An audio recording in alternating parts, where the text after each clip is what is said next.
Là, déjà, les gens qui ont un peu d'OCD comme moi ont remarqué que le nom qu'elle a dit, c'est pas le nom qui est écrit sur la slide. On est-tu à la bonne place? Merci d'être là. On a 30 minutes ensemble. C'est pas beaucoup de temps pour jaser de comment bâtir un programme de sécurité pour un MSP. Je ne sais pas si c'était clair, c'était pas dans le titre nécessairement de la présentation. Le but ici, vraiment, pour nous, notre spécialité chez ShareWeb, c'est les fournisseurs de services gérés. Si vous êtes une entreprise puis vous pensez que ce sujet, c'est pour vous, c'est aussi pour vous, surprise. Mais c'est sûr que notre premier mandat, c'est vraiment là, les fournisseurs de services. L'idée ici, ce qu'on va regarder ensemble, c'est vraiment pour offrir... en fait, on n'est pas niaiseux, là. Je le sais que vous offrez déjà des services de cybersécurité. Tout le monde qui est un MSP en offre jusqu'à un certain point. L'idée ici de la présentation, c'est de vous donner un angle un petit peu différent de comment ça peut être vu. On va regarder ensemble la gestion du risque, parce que c'est quand même un enjeu important. On va regarder les 4 différents piliers d'une pratique de cybersécurité, puis on va regarder un peu les premières étapes que vous pourriez faire par rapport à ça. Parce que la porte est barrée. Come on down, vous n'avez rien manqué. Je suis Guillaume, on parle de pratique de cybersécurité pour les MSP. That's it. La quote qui est là est évidemment une joke que j'ai inventée. Il n'y a personne qui a ri quand j'ai flashé la slide, fait qu'elle s'en retourne aux poubelles, ça ne sera pas long. Moi, je trouvais ça drôle quand j'étais tout seul le soir à finir cette présentation-là, mais c'est mon sens d'humour à moi. C'est quoi les enjeux actuels par rapport à être un MSP, par rapport à la cybersécurité? Un des premiers qu'on ne pense pas souvent, puis ça peut être négatif pour certains, mais je dirais que les gens qui sont ici, ça ne s'applique peut-être pas, mais il n'y a pas de vrai requis à se dire spécialiste de sécurité en tant qu'MSP.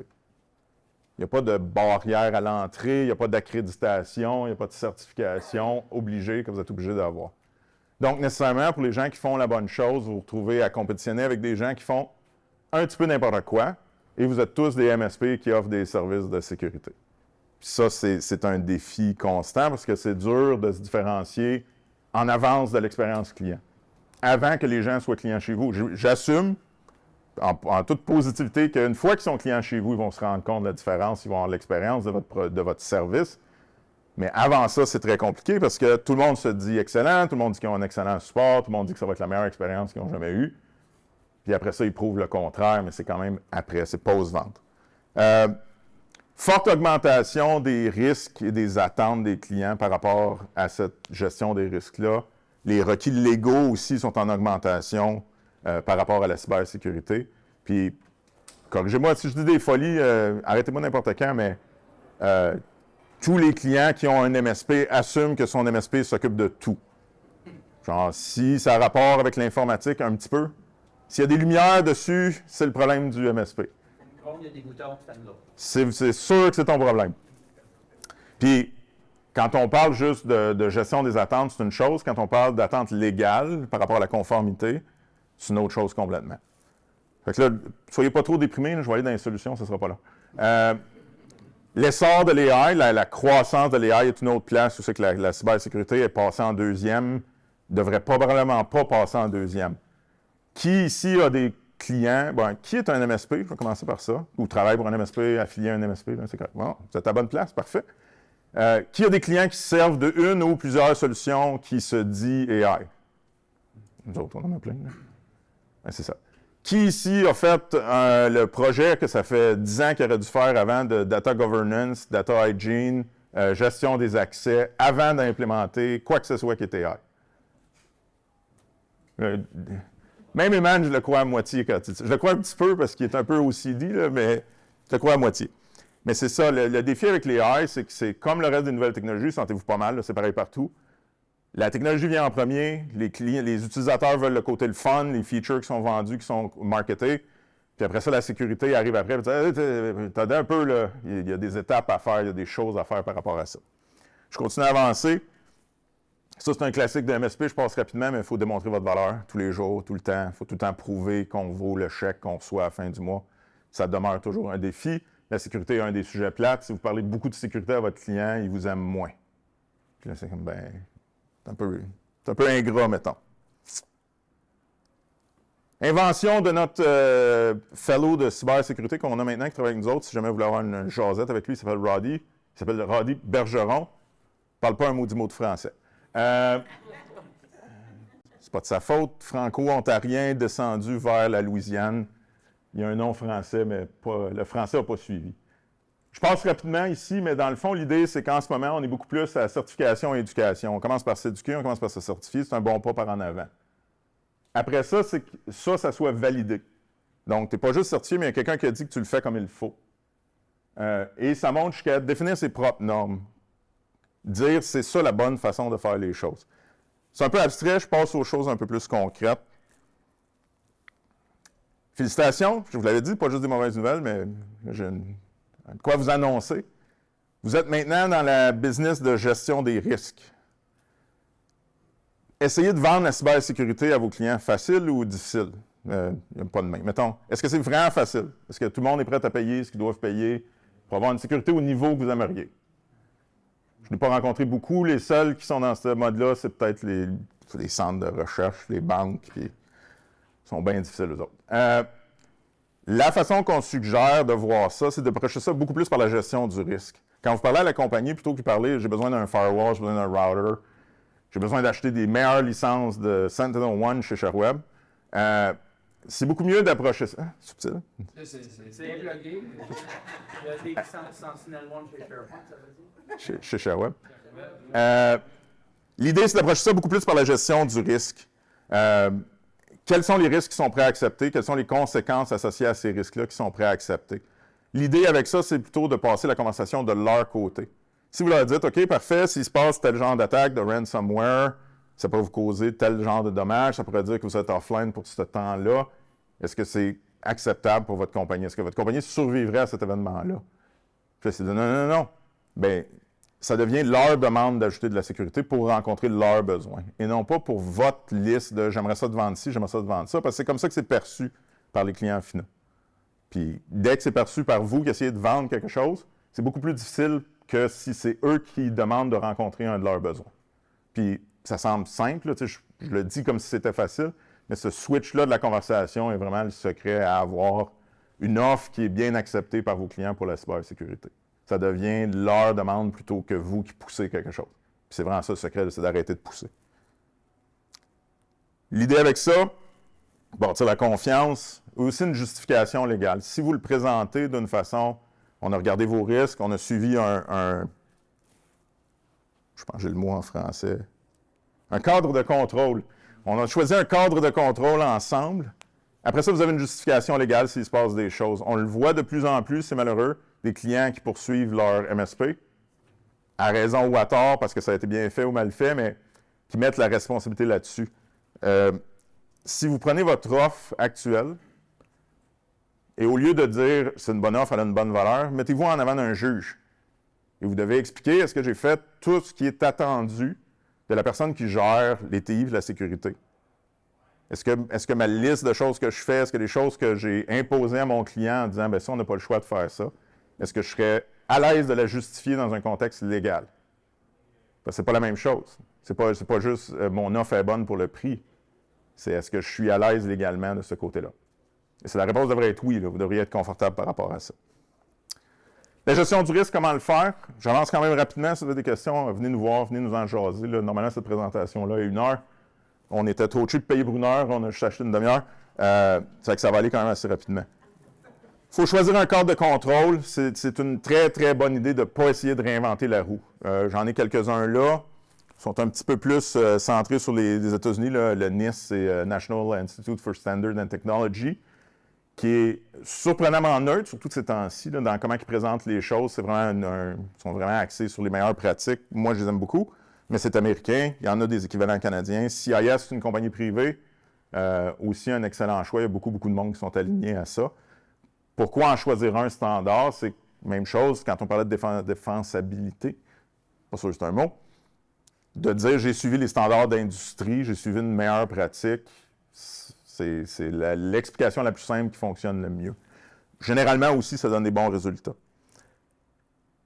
On peut après ça personnaliser. Qu'est-ce que vous offrez autour des requis d'assurance de cyber? Qui a géré avec des nouveaux requis par rapport à de l'assurance cyber dans la dernière année, disons? Pas plus que ça, OK.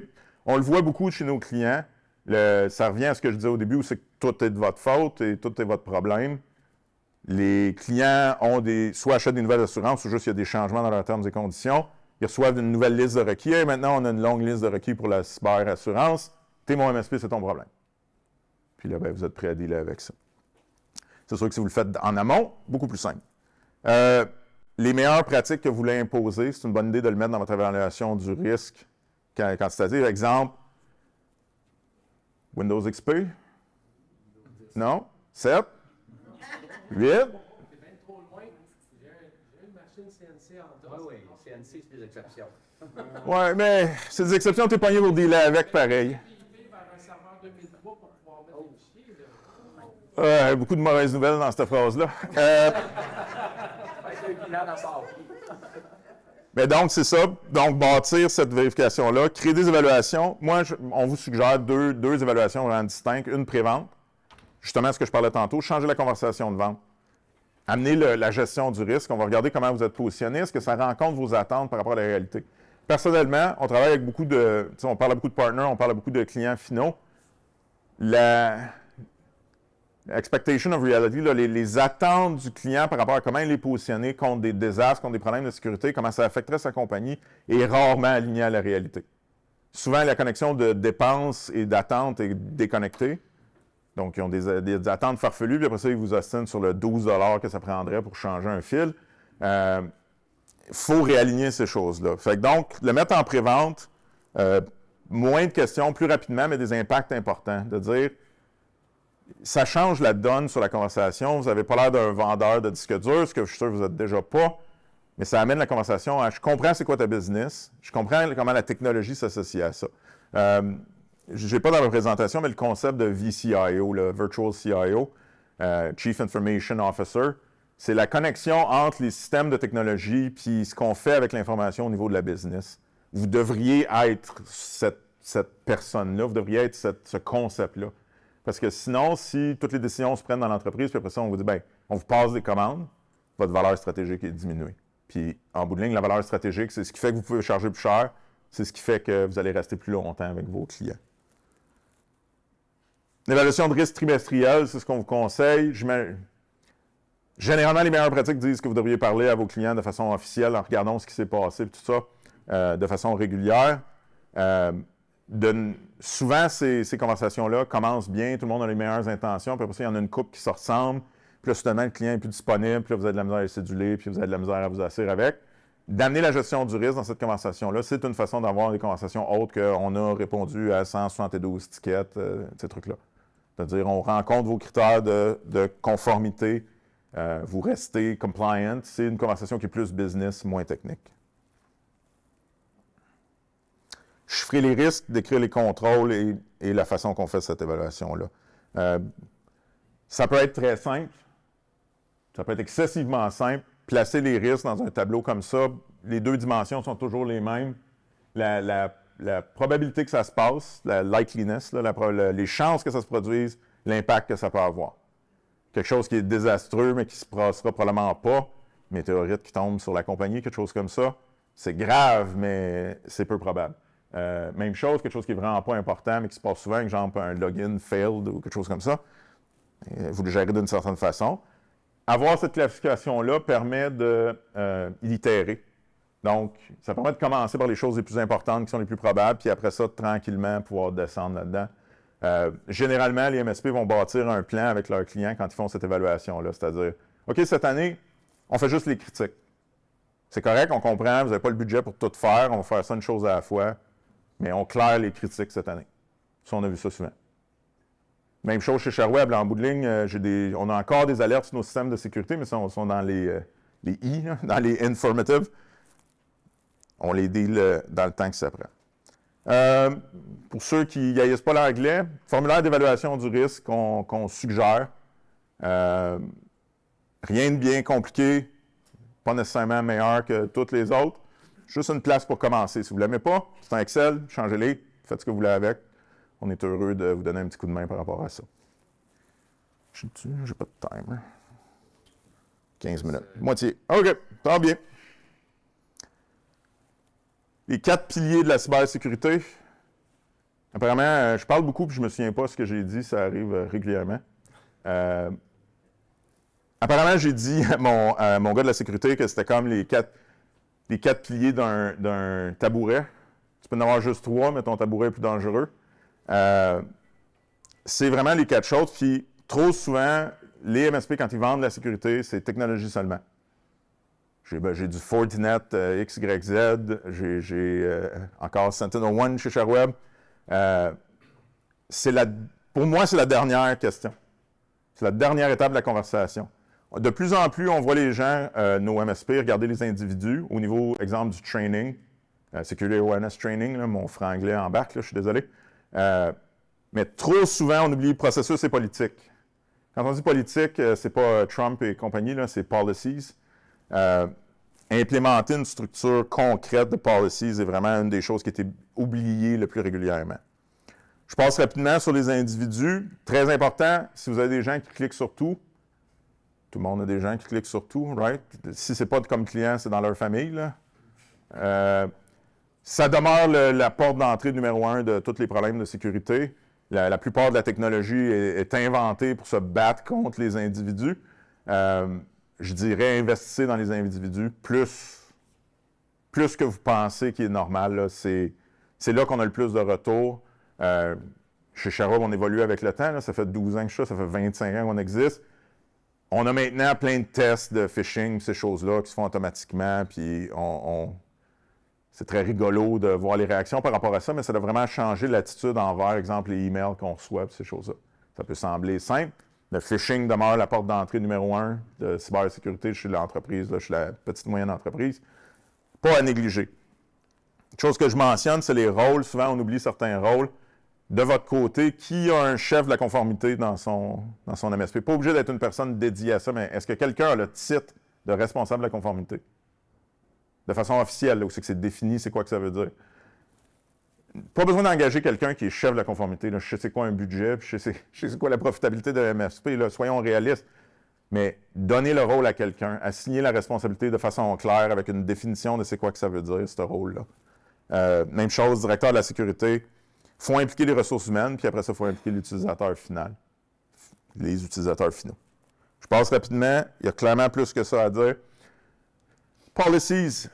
Qui ici a des policies claires qui font partie de leur contrat avec leurs clients? Excusez mon franglais, je suis vraiment désolé, mais Fair Use Policy par rapport aux outils, politique de vie privée, ces choses-là, comme documenté, clairement affiché. Il y en a un petit peu. 2 choses par rapport à ça. 1, commencez par vous. Commencez par votre entreprise. Assurez-vous de prendre le temps de définir des politiques. C'est là-dessus que la réalité s'assit. C'est ça qui résiste au changement quand vous avez du monde qui part, qui revient. Si vous avez été clair sur « voici comment on fonctionne chez nous », c'est beaucoup plus simple après ça de le diffuser dans l'équipe. Vous pouvez dire ça, c'est un problème de plus grande entreprise. Sure, c'est plus criant en grande entreprise, mais c'est une bonne pratique pour n'importe quelle grandeur, à moins que vous soyez 2. Si vous êtes 2, bien, parlez-vous. Mais après ça, rapidement, ça devient beaucoup mieux. Dès que vous avez des techs, des choses comme ça que vous embauchez, avoir des politiques définies. Mais après ça, la vraie clé, la vraie surprise, aidez vos clients à définir des politiques. Là, c'est une autre conversation. Là. Vous ne leur vendez plus du hardware, vous n'essayez pas de leur vendre des licences. Je vais vous aider avec quelque chose pour que vous soyez mieux placé. J'ai des templates, on va utiliser un standard. J'arrive, puis il y a déjà 90% fini, j'ai juste besoin de trouver tes spécificités à toi en tant que compagnie. Parce qu'un coup que vous les aidez avec ça, il y a 2 choses. 1, c'est de la vraie valeur. Là. Vous avez fait progresser leur compagnie. Vous avez fait quelque chose que les autres n'étaient pas capables de faire par eux-mêmes jusqu'à maintenant. Mais 2, il y a maintenant des lignes claires par rapport à votre relation, par rapport à ce qui est acceptable en utilisant vos systèmes, ces choses-là. C'est win-win. Là. Vous avez amené de la valeur, ils vous perçoivent positivement et vous êtes mieux placé pour opérer au niveau des TI avec votre client. Puis ça, par rapport à la sécurité, c'est adjacent à la sécurité. Ce n'est pas exactement de la sécurité, mais c'est pogné ensemble. Là. Mise en application, éducation, assurez-vous des communiqués, revisez régulièrement. Ça fait partie des communications régulières avec les clients aussi. C'est vraiment l'idée, c'est de remplir ces contextes-là avec des choses utiles que le client ne fera pas par lui-même. Puis tant que vous faites des choses que lui, Pensez-y, là, établir des politiques, là, il s'est sûrement déjà fait dire par son avocat, par son comptable. Il a mis ça de côté, pas de trouble, ça ne me tente pas de faire ça. Vous arrivez, c'est déjà 90% fait, vous avez l'habitude de le faire. J'ai besoin de sa réponse à cette question-là, cette question-là, cette question-là. On a fini, tu l'as, c'est fait. Vous êtes maintenant une partie prenante de comment il opère en tant que compagnie. C'est vous qui l'avez établi avec eux. C'est vraiment une grosse différence dans la conversation. Je passe rapidement, comment faire des politiques. 2 exemples, surtout ceux-là du SANS Institute. Malheureusement en anglais, venez nous voir si c'est un problème, mais des documents préfaits, plein de documents préfaits. Entre autres, des politiques de vie privée, puis toutes ces choses-là. Si vous n'avez pas un appareil photo, venez nous voir, on va vous la donner, la présentation, là, ou le lien direct, il n'y a pas de souci. CIS aussi, c'est bon, mais il faut fouiller un peu pour trouver de quoi je parle. SANS Institute, c'est le lien directement là, à la liste de documents. Réinventez pas la roue. Là. Je le sais que ce que je parle, c'est pas super le fun. S'il y a des raccourcis, prenez tous les raccourcis possibles. Pas tous les raccourcis. Les bons raccourcis. Les raccourcis légaux. Processus, l'automatisation. Qui est beaucoup investi dans l'automatisation dans la dernière année, mettons? Que c'est un gros concern. Ouais, OK, je suis content de voir ça. Continuez, c'est le secret. C'est le secret pour suivre vos politiques de façon systématique. C'est le secret pour que ça soit implémenté. C'est le secret pour scaler sans que ça soit juste embaucher du monde. L'automatisation et les processus, pour moi, sont directement reliés. Les processus existent pour pas qu'il y ait de... j'invente des mots, c'est pas bon signe, mais une répétabilité, pour que ça soit répétable tout le temps, que ce soit tout le temps la même chose qui se passe dans cette situation-là, et que ce soit pas, dépendamment c'est quel tech qui est là cette journée-là, dépendamment il est quelle heure du jour, dépendamment si le client écrit fort ou écrit pas fort, ça devrait suivre le processus pour avoir le résultat qu'on s'attend. Je continue. Les aspects clés d'un processus clair, automatisé ou automatisable le plus possible. Puis la loi du 80-20. La perfection est un peu l'ennemi de commencer. Vous n'avez pas besoin des processus parfaits. Un processus qui couvre la majorité de ce qui arrive, ou des processus pour couvrir 80%. Vous avez besoin de faire 20% des processus pour couvrir 80% des instances de ce qui se passe. Vite fait, mal fait, là. De tout couvrir est probablement une perte de temps. Il y a une diminution du retour sur l'investissement du temps que vous passez. Couvrez les choses qui sont utiles, qui se passent souvent ou qui causent beaucoup de problèmes. J'aime bien ça. Un processus pour vos processus. Vous devriez avoir un processus pour établir des processus. Ça ne devrait pas être quand vous revenez d'une conférence, « Hey, là, il faut faire des processus. » Il y a un gars, il avait une chemise, il avait l'air de savoir de qui il parle. On le fait. Puis là, le mois prochain, on ne le fait pas. Puis 6 mois plus tard, on a oublié, puis on les update plus. Il y a la valeur de suivre ces choses-là, c'est justement la répétabilité, le fait que ça se passe toujours de la même façon avec un résultat connu et attendu. Bien, le premier processus que moi je mettrais en place, c'est cela pour établir des processus. Après ça, vous allez dire, des processus, mon Dieu, l'enfer. Je suis d'accord. Dernière chose, c'est vraiment la dernière chose, la technologie. C'est le bout où je vous fais 100% confiance. C'est le bout qu'on aime, c'est le bout le fun, il y a des petites lumières, on achète des nouvelles affaires. C'est le fun. J'aime ça, j'en fais pour le fun. Une des choses qu'on ne voit pas toujours, puis qui nous donne la misère, que vous devriez nous donner de la misère à ShareWeb, ça je vous le dis, là, rendez-nous la vie plus difficile. Ayez une politique pour évaluer vos fournisseurs. Ne faites pas confiance juste à Christian qui vous dit qu'est-ce que vous devriez acheter. Moi, je ne fais pas confiance, en tout cas. Maudit bon gars, par exemple. Non, c'est une joke. On est habitué aux questions que vous devriez poser, là, honnêtement, je ne suis vraiment pas inquiet. Mais je ne sais pas si on l'a. Je pense pas qu'on l'a là-dedans. Parlez-nous, on a une grille d'évaluation de vendor. Des questions à poser, des choses à vérifier. J'ai enlevé des slides de présentation, mais tout le monde... je suis sûr que vous savez que le changement vers le cloud fait que maintenant les responsabilités se sont déplacées, là. Le fournisseur de services est responsable de certaines choses, vous êtes responsable de certaines choses. C'est important de savoir c'est quoi que vous êtes responsable. Ça, c'est une des choses à faire, parce qu'après ça, les questions sont beaucoup plus claires. Ne choisissez jamais vos technologies parce qu'ils vous ont acheté ils vous ont payé un souper au steakhouse. Très mauvaise façon de choisir. Très, très commune, par contre, ce n'est pas un reproche. Mais c'est ça, c'est la gestion des risques. Attends, je m'approche de la fin. Essayez pas de lire ça, vous allez vous faire mal. E92 a créé une espèce de roue, puis vous irez voir, là, c'est sur leur site, c'est gratuit. Vous n'avez même pas besoin de donner votre email. Une espèce de roue qui dit les trucs fondamentaux sont sur le tour extérieur de tout ce qui est possible de faire, presque tout ce qui est possible de faire en cybersécurité. Après ça, si vous voulez suivre les meilleures pratiques, c'est le milieu. Puis après ça, si vous voulez être fancy, c'est celle-là au centre. L'idée avec ça, c'est de voir un peu où c'est que vous vous situez.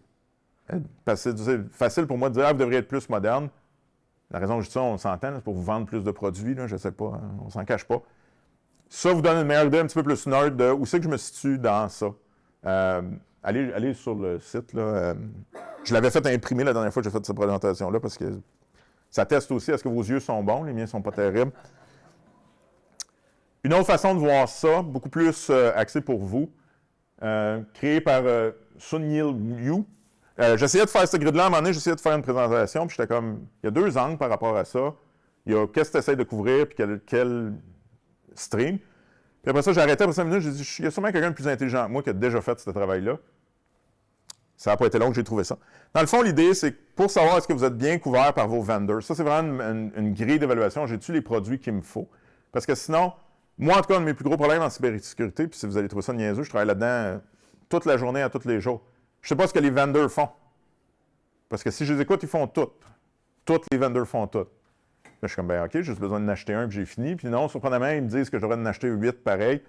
Ça devient compliqué. Fait en regardant les étapes d'une attaque de sécurité, d'un problème de sécurité, de identify jusqu'à recovery, j'avais oublié recovery dans la cybersécurité, et les différents axes, c'est-à-dire mes devices, excusez l'anglais encore une fois, l'application, les réseaux, le data, les gens, ça vous permet de savoir est-ce que vous couvrez ce que vous avez besoin de couvrir au niveau de la cybersécurité. Et est-ce que vous avez beaucoup de redondance? Si vous avez 8 produits pour détecter sur les endpoints, bien, c'est peut-être le temps d'en enlever une coupe. Il y a peut-être de l'efficacité à aller chercher à ce niveau-là. Évidemment, ça, c'est supporté par des gens, des processus, etc., mais je passe rapidement. Donc, j'approche de la conclusion. Il reste moins de 5 minutes. C'est quoi un bon programme? Résilience, donc résiste aux problèmes de sécurité, parce que vous allez en avoir. Vous aurez beau avoir toutes les meilleures pratiques du monde, on le sait, ça arrive. Responsabilité claire, bien préparée. Redevabilité. Il faut que je parle à mon équipe de traduction. Je ne sais pas ce que ça veut dire. Ah oui, OK. Avoir des rôles clairs, des responsabilités claires, puis c'est ça, être solide. Je passe rapidement de l'autre parce que c'est très abstrait, ça c'est très concret. Mettre des KPI sur votre programme de sécurité. Qu'est-ce qu'on mesure? C'est quoi le succès? C'est pas que moi je vous dise que vous avez bien fait ça, là. Faites-moi pas confiance. Choisissez une façon d'évaluer votre programme de sécurité, mettez des trucs chiffrables, mesurez-les régulièrement, communiquez-les régulièrement. Ceux-là qui sont là sont des exemples très classiques. Il y en a d'autres qui pourraient être bons. La différence, c'est vraiment de le faire ou de ne pas le faire. À partir du moment que vous en avez, que vous sachez ce que vous mesurez, ça va vous rapprocher beaucoup du succès. On obtient ce qu'on mesure, c'est classique. Dernière chose, c'est mettre tout ça en lien. Faites-les pas dans votre coin, tout seul. Communiquez-les, sensibilisez les autres. Tout le monde devrait être au courant de ce qui se passe par rapport à ça. Si vous dites « Ah, mais les autres ne veulent pas, moi je vais le faire tout seul », ça ne marchera pas. Je vous le dis tout de suite. Ça ne marche pas d'implémenter ces choses-là tout seul dans son coin. Collaboration, communication. Oui, il faut le faire en équipe, mais ça prend quelqu'un qui pousse. Oui, on s'entend. Vous pouvez être la personne qui pousse. Ça marche. Puis, protéger, faites croire vos revenus en l'utilisant. Je pense que je suis... On a un guide, en français, celui-là, qui est la version de plus de 30 minutes de la même conversation. Venez le chercher. Ça va nous faire plaisir. Si vous avez des questions par rapport à ça, on a plus que des QR codes et des PDF, là. Venez nous parler chez ShareWeb. On va être heureux d'avoir la conversation par rapport à ce que vous voulez offrir au niveau de la cybersécurité. Est-ce que vous avez des questions? Monsieur? Vous parliez tout à l'heure de l'importance de mettre des politiques en place. Oui. Dans ma tête, je vois ça un peu comme la compliance. C'est relié à la conformité, tout à fait. C'est juste un check, et on sait très bien que des fois, ben, c'est cool, mais la sécurité elle est là, même si tu as le petit check là. Et dans le contexte des MSP, je pense qu'il y a beaucoup d'entre nous qui sont quand même limités en termes de capacité. Exact. Quand tu veux aider un client à avoir un certain niveau de sécurité, ben, je pense qu'on est pas mal tous confrontés à bon, le vais t'aider à faire des politiques, mais ça ne va pas vraiment te sécuriser, ou on va déployer avec les outils là, on va mettre ça, qui va déjà te donner une base, qui va concrètement te protéger. Peut-être comment tu détermines, à quel moment je dis, OK, là, ça fait 3 fois que les gens cliquent sur des fichiers, on va vraiment mettre un contrôle avant de dire aux gens, soyez vigilants. Oui, absolument. Il y a deux choses par rapport à ça. Pour moi, les politiques, par elles-mêmes, ne font rien, je suis d'accord avec toi, mais sont un lien essentiel aux autres étapes. C'est la conformité pour la conformité. C'est une discussion que j'ai eue à l'interne aussi. La conformité, ce n'est pas de la cybersécurité. La conformité, c'est de la conformité, ça dit si t'es conforme. La cybersécurité, c'est de la cybersécurité, c'est pas de la conformité. C'est de connecter ces choses-là ensemble qui est vraiment la différence. Pour moi, mettez les politiques, l'autre partie de la réponse, c'est mettez les politiques qui fitent la grosseur de ce que vous êtes en train de faire, la complexité de ce que vous êtes en train de faire. Tu veux implémenter quelque chose de très simple, tes politiques devraient être très simples. Un formulaire de 14 pages écrit par un avocat que personne qui est capable de lire ne sert à rien, parce que personne ne va jamais le lire. Donc, petite entreprise, projet simple, politique simple. La plupart du temps, ça fait en dedans d'une page, la plupart des politiques qu'on a. Donc, moi, c'est ça que je dirais. De les abandonner parce que c'est simple, c'est de partir un peu dans la mauvaise direction, puis tu vas être obligé de revenir de toute façon. Accompagnez-les avec quelque chose qui fit la complexité, la grosseur de ce que vous êtes en train de faire pour avoir l'ensemble de l'œuvre, c'est-à-dire la technologie, les gens, les politiques, les processus. C'est pas magique, mais je pense que c'est mieux de commencer tôt que de dire c'est pas pour moi, parce que c'est vraiment ça le problème qu'on a en ce moment. Merci, M. Boisvert. Merci.